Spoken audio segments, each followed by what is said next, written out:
Hi guys! Welcome back po ulit sa aking channel. And for today's video, mag-a-unbox ngayon tayo.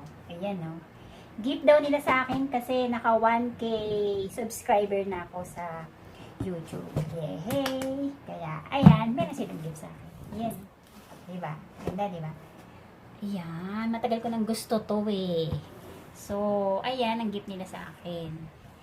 Ayan, nakikita ko na yung picture niya, oh. Pero mas gusto ko pa rin talaga siyang buksan sa loob. Excited. Tara, buksan ko na po, ah. Yan. Saan ba yung loob niya?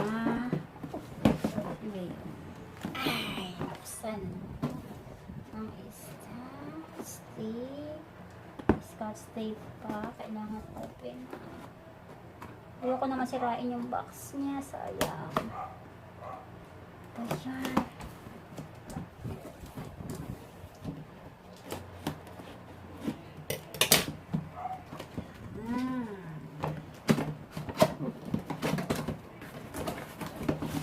Yan na guys, oh.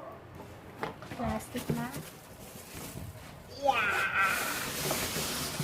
Tcharan! Ay, baliktad. Tcharan! Ayan, baliktad. Yan. Yan na siya.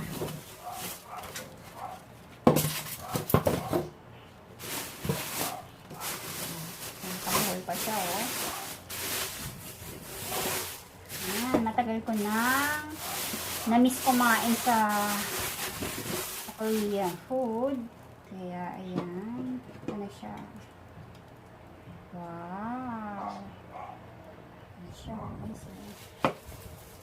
Ayan pa siyang sandok.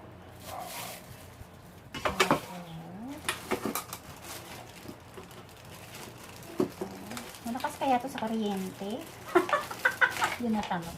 Malakas kaya sa kuryente. Ayan. So, pwede siyang 220 volts. So, hindi naman siya ganun kalakas. At saka hindi mo naman siya madalas gamitin. Kaya, okay lang naman siguro. Pag may party. Yan.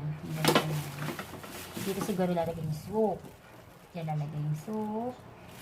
Tapos, dito nalalagay yung mga barbecue. Tapos, nasan yung salaan dito, ah. Yung salaan. Siya dito. Yun. Ganun pala yun. Tapos, ito. Paano ba ito? Maranti. Ay, paano ba siya? Ganyan yata.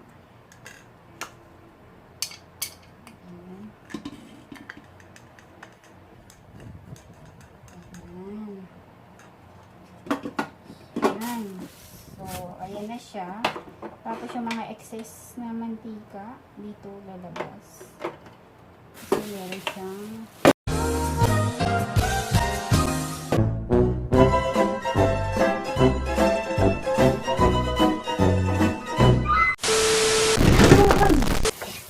meron pa siyang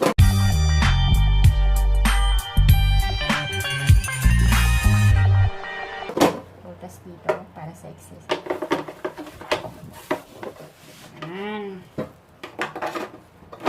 So, excited na akong gamitin ito. So, guys, abangan nyo ang part 2 kung paano namin binyagan ito.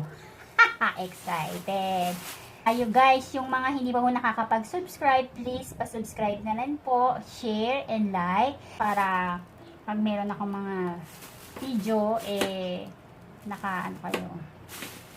Guys, hanggang dito na lang po itong video ko. Sana yung part 2 abangan nyo po para makita nyo kung paano namin gagamitin or bibinyagan itong gift nila sa akin. Nakakatawa kasi basta abangan nyo na lang po.